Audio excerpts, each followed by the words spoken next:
No treasure hunt is complete without a hunt for gold. And on the Netflix favorite Outer Banks, it seems the prize is in the wrong hands. Take a look. I found it. You found. You found royal merchants. That's what all this has been about. All this gold. It's ours now. Jesus. You can't bring your sister back, but it can save us.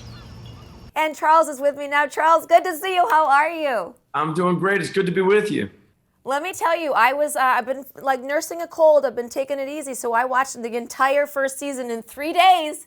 And let me tell you, I am missing Deacon from Nashville because this guy is kind of nasty. This is not your friend Deacon that we're talking about here. Ward is a wild one, and it's a joy to get to play him. Oh my God, I know he really is. One article called Ward, he had like this Scooby-Doo-esque kind of villainous thing about him. Do you agree with that? And how do you make your way into that character? Well, for me, it's less about, I don't want to be the mustache twirling guy who's bad just because he's bad. What we wanted to do is make the audience feel conflicted. So he starts out a little deacony, he's a good father. He's caring and being nice to this boy.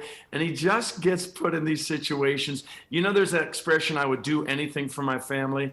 Ward really means that. So season 2 starts with, kind of this mystery. We think that Ward's daughter is dead, but she's actually alive.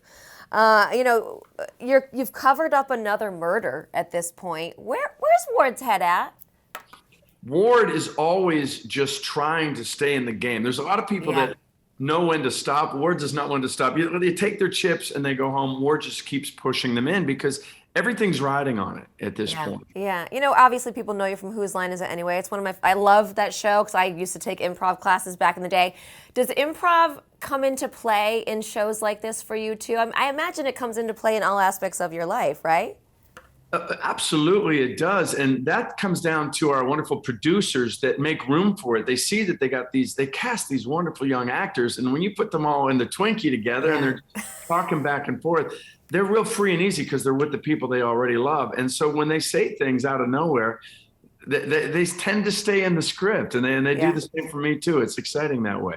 Yeah, well, we know that music is a big part of your life, too, obviously. And you did a show every week for the last year online. What was it like to kind of reach that milestone of a full year? We know what it was. It was because of this lockdown. Obviously, we don't get to stand on stage, performers with the mic, with the audience out there. And I just missed it so much. I wanted to keep that connection to anybody that cared about my music or the shows I'm on at all. So my wife and I did this quarantine live stream, and we just did it once a week. We've raised a bunch of money for the Leukemia Lymphoma Society, and I got to keep playing music and be in contact with all these wonderful people. That was definitely a turning lemons into lemonade kind of a thing. We were grateful for folks coming along. With your music and your acting, are we going to see you back on Broadway at some point, do you think? Well, I've never actually got to step foot on the Broadway stage. Well, are we going to ever see you on Broadway then? Because you should have already been there, Charles. If I know anything about my career, it's that I don't know anything about my career. Everything comes out of the clear blue. Nashville was a surprise. Outer Banks is a surprise. So I sure wouldn't mind that, but I have no idea.